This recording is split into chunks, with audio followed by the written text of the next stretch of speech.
আসসালামু আলাইকুম। আজকে আমি আপনাদের মাঝে একটা বিষয় নিয়ে উপস্থিত হলাম। সেই বিষয়টা হচ্ছে কোয়েল পাখির পুরুষ এবং মহিলা কিভাবে চিনবেন। আমার দুই হাতে দুইটি কোয়েল পাখি দেখতে পাচ্ছেন, কোনটি পুরুষ এবং কোনটি মহিলা আসলে আমরা আদৌ বুঝি না। আমরা ক্ষুদ্র খামারিরা কোয়েল পাখি কিনতে গেলে আমাদেরকে পুরুষ দিয়ে মহিলা বলে। আসলে এটা আমি এখানে আমার এই যে দেখেন, এখানে আমি 30টি কোয়েল পাখি কিনছি। আমি বাচ্চাগুলো কিনছিলাম 25 দিনের বাচ্চা বলছে আমাকে, কিন্তু বাচ্চাগুলো আসলে আমার এগুলো 25 দিনের বাচ্চা ছিল না। আমি এগুলো কিনছি আজ প্রায় আরও 1 মাস হচ্ছে। আসলে এই বাচ্চাগুলো আমাকে যে ভাই দিছে ওই আমাকে ঠকাইছে। এখানে আমি অনেক টাকা লোকসান হয়েছি। তারপরে আমি বিভিন্ন ভিডিও দেখার পর আমি এই পুরুষ মহিলা কীভাবে, কোনটা পুরুষ কোনটা মহিলা আমি চিনছি।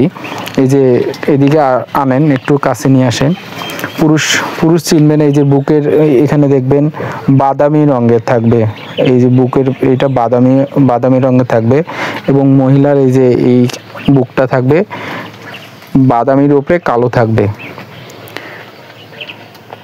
আরও একটা বিষয় চেনার আছে, এই যে পুরুষ পাখি যখন অ্যাডাল হবে এর পিছন পাশটা একটা ফুলা থাকবে। এইভাবে চাপ দিবেন যখন আপনি, এই পুরুষের এই যে ফেনা বাইরে হবে, কিন্তু আসলে মহিলার হবে না। দেখেন, খেয়াল করেন।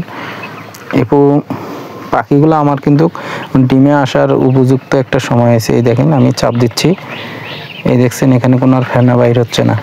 এভাবে আমরা আসলে চিনতে পারবো কোনটা পুরুষ এবং কোনটা মহিলা। আরও চেনার অনেক উপায় আছে, কিন্তু আমরা প্রথমে যখন কোয়েল পাখি কিনবো আসলে আমাদের 30 দিনের কোয়েল পাখি দিয়ে আমাদের খামার করা উচিত। আমার মতো এইরকম আপনারা অল্প কোয়েল পাখি দিয়ে প্রথমত আপনারা খামার করবেন। আসলে বেশি পরিসরে খামার করতে গেলে এখানে অনেক টাকা লোকসানের ব্যাপার আছে। এভাবে প্রথমত আপনি অল্প 8টা 10টা দিয়ে কোয়েল পাখি দিয়ে আপনারা খামার করতে পারেন। বেশি দিয়ে করার আসলে দরকার নাই। প্রথমত দেখবেন যে শিখবেন আসলে পুরুষ কোনটা মহিলা কোনটা, তাহলে আপনারা কিন্তু ঠকবেন না।